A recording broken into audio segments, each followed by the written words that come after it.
Bienvenue dans cette nouvelle revue de moi-même, Raph le Grand-Duc. Cette fois-ci, Crankcase de la gamme Dark of the Moon de classe Deluxe, qui est une Chevrolet Suburban noire du gouvernement. Il y en existe 3 dans le film, bien entendu, qui va ressortir avec un nouveau moule pour Transformers 5, qui fait partie de la première vague. Et j'ai vu quelques revues et il me tente. Et pour l'instant, je vais vous faire cette revue-là de lui.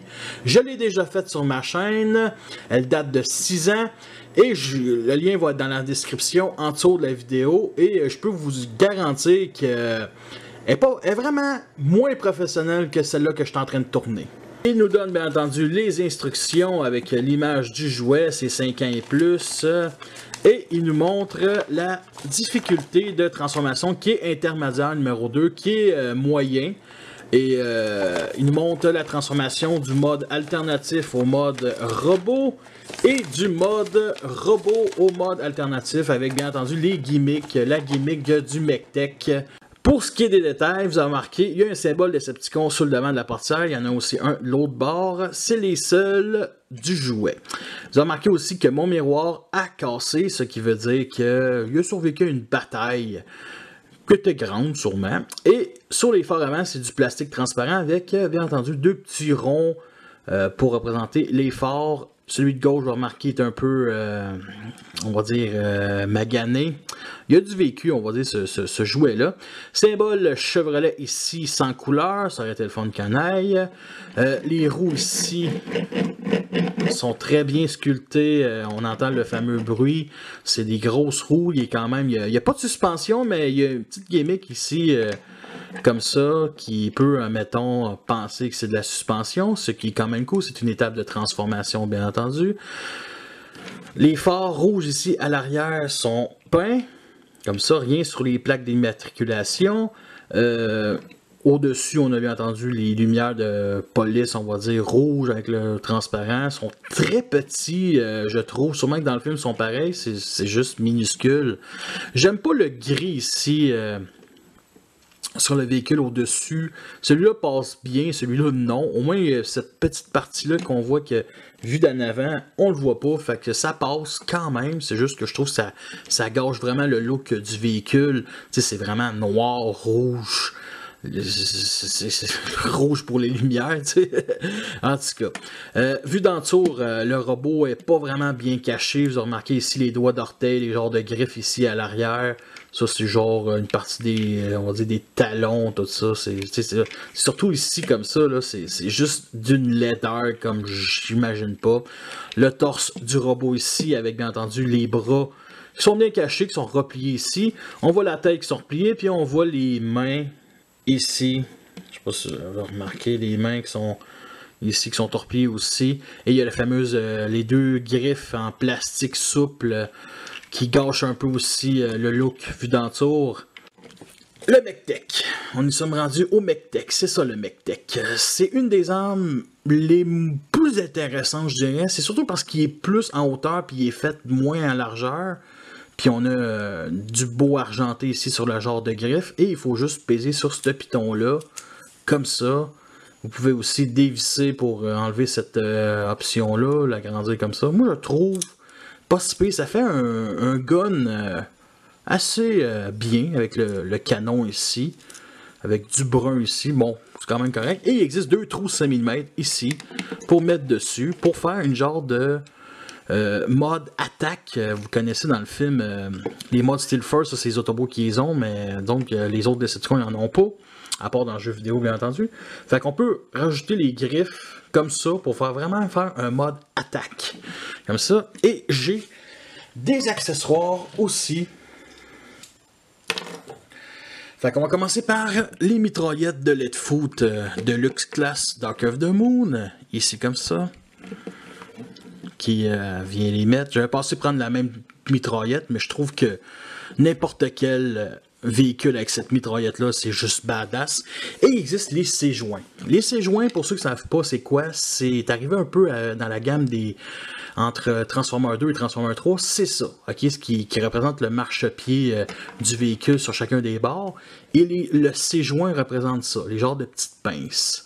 Ça n'existe plus, mais ça existait pendant une couple d'années. Il y en a eu pour Reveal of the Shield, Transformer 3, Transformer 2 un peu. Ça n'a pas vraiment revenu depuis, je pense, comme No War Generation, ça n'a jamais vraiment revenu. Fait qu'on peut les accrocher comme ça pour vraiment le mettre surarmé à fond. Et honnêtement, ça lui donne un beau petit look qui me plaît. Vraiment gros. Le voici à côté de Stockade du premier film qui est la camionnette du secteur 7. C'est la preuve est ici. Et il y a une énorme différence. Ils ont quand même 4 ans de différence. Et ça, c'est un gros Deluxe massif. Ça, c'est un petit Deluxe très mince. Juste le montrer devant, là, c'est effrayant. Le voici à côté de ces deux acolytes qui apparaissent dans le film, mais qui sont pas des Suburban. Crowbar, qui est une voiture de police. Et Hatchet, qui est un jet de guerre. Le voici à côté de Barricade et de Sunwave Dark of the Moon. Et vous remarquez que ce sont deux voitures. Donc, elles sont plus massives que Crankcase. Donc, c'est vraiment dommage. Nous sommes rendus à la transformation de ce cher gaillard. Et je vous dis tout de suite, je me pratique souvent à transformer avant la revue. Et malheureusement, j'ai cassé cette petite pièce ici entre la vitre et la partie du capot ici. Fait que ça se pourrait qu'elle décolle pendant la transformation. Et ça va me faire chier, mais je vous avertis. Et disons que si elle décolle, ça me fait moins chier que le miroir, parce que le miroir peut faire partie du scénario de Transformer. Bumblebee a arraché le miroir de Crankcase.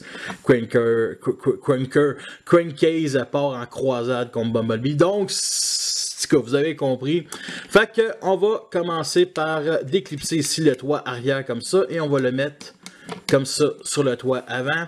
On va juste déclipser ces parties-là, ces panneaux-là. Comme ça, on va former les pieds immédiatement. Fait que on va pousser la roue comme ça et la rentrer à l'intérieur et la pousser vers l'arrière comme ça. L'autre bord, c'est la même affaire. On va prendre ces panneaux-là et sortir les griffes qui représentent bien entendu les orteils. Et on va venir glisser cette partie-là comme ça. On va séparer plutôt là, parce que ça va gosser. Fait qu'on va venir glisser comme ça. Et les installer comme pieds. Parfait. Fait que nous avons déjà une petite partie. Comme ça. On va tourner la figurine d'abord. Les griffes, on va juste les sortir vers le haut, comme ça, en tournant. Fait que on va détacher le devant du véhicule. Et c'est là que cette partie-là devient... Il faut que je fasse attention. Comme ça. Parfait. On va juste littéralement. Comme ça. Et juste... On va... Ouais, c'est ça. Prendre ça, sortir la tête, comme ça. Placer les bras vers le haut.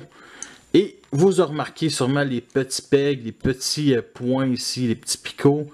Ça se va comme ça pour que... C'est ça qui va accrocher le torse. Ici, je sais pas si on voit les petits... non, je pense que vous voyez pas, mais les petits trous ici comme ça. Oh boy, qu'est-ce qui a cassé? Fuck! Ouais. Ouais. C'est ça ici, c'est pas la partie qui a cassé, c'est ça qui est le pire. Et si, boy. Ça va recoller ça après la revue, bien entendu. Fait qu'on va plugger le torse comme ça. Et on va juste descendre les bras, déployer les griffes. Comme ça. Les fameuses roues, on va venir mettre ça juste à l'arrière du coude. Comme ça. Tourner les jambes de cette manière. La tête, on va la venir comme ça. Et le reste qu'il faut faire, c'est justement la fameuse partie qu'il ne faut pas que je casse. C'est prendre la partie grise ici, puis le pousser. Ouais, je pense que j'ai mal fait ça. On va rentrer la tête comme ça. Puis on va la dégager comme ça. Ok, parfait. Fait que ça va venir plier. Bon, parfait. Yes, ça n'a pas cassé. Maintenant, on sort la tête. Ça, quand je l'avais pratiqué, là, je m'avais trompé d'étape. Faut vraiment suivre, sinon tout va casser. Comme ça. Et bien entendu, la fameuse partie à l'arrière qui n'arrête pas de descendre. La fameuse fourche ici qu'il faut juste remettre comme ça. Et on a le flingue ici. Et nous avons notre crankcase un peu complet. Moins complet que d'habitude, mais il est prêt à kicker des autobots. Le look dans le film n'est pas de même avec les genres de cornes. Faut juste les mettre comme ça pour rapprocher du film. Fait que y a des choses, j'aime pas le look du robot. Je trouve que tout est pogné, genre en haut de la fourche. Tu sais, il y a ça ici, je vais pas leur replier ça, mais tout le toit, le haut du véhicule est tout replié dans le backpack. Une partie latérale du véhicule, ben, c'est les bras ici avec les portières. Fait que, non, ça me fait pas triper. Par contre, il y a des choses que j'aime bien qui est ça, la tête. La tête est faite très insectoïde. Elle ressemble beaucoup à ce qu'on voit dans le film. Elle est belle, mais vraiment belle. Avec tous les genres de 4 yeux, avec tout le light piping ici à l'arrière, vous voyez, là, c'est tout. En plus, il est fait en largeur, fait que c'est. Devant un soleil, ça va bien éclairer, tant qu'à moi, ou devant une lumière, derrière une lumière plutôt. Ben, devant une lumière, la lumière est derrière. Vous comprenez? Après, ici, la partie du torse, ici, je la trouve très belle, mais elle ne se clipse extrêmement mal. Ça n'arrête pas de se détacher. Je sais pas si c'est juste mon exemplaire, mais les petits trous ici, c'est dommage. La tête ici, rien n'est accroché après la partie du torse. Vraiment décevant. Sinon, le gris plastique, bof, j'aurais aimé mieux que ça soit noir, mais noir ça aurait été juste monochrome. Bien entendu, ici c'est le plastique souple, il est retrouvé ici, comme j'avais dit plus tôt dans la revue. Les genres de dreads ici, c'est du plastique très souple. On peut même les séparer quasiment en faisant. Ouais, je le ferai pas là, mais on peut le faire si vous voulez.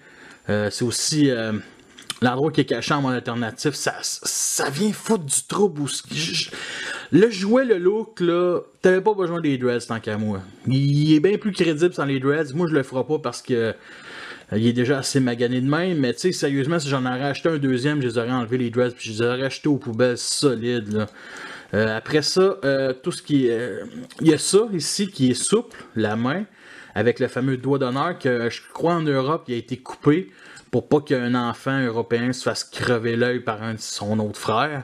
Au stage, ben, en tout cas, la sortie américaine, je pense pas, j'ai jamais eu de problème avec ça. Honnêtement, moi, si il aurait été coupé, ça aurait été juste un peu dommage, mais il peut faire un fuck you aux Européens qui est solide à part de ça.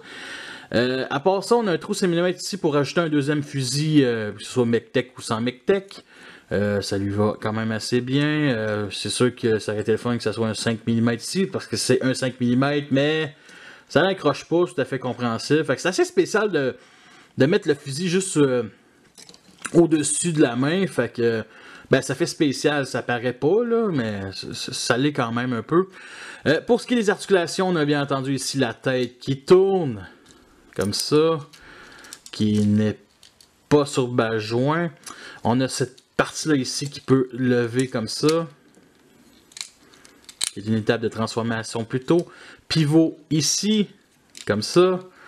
On a ça ici qui est articulé, plus une étape de transformation. On a bien entendu ici 90 degrés sur le coude et la main peut juste se replier comme ça, qui est une étape de transformation.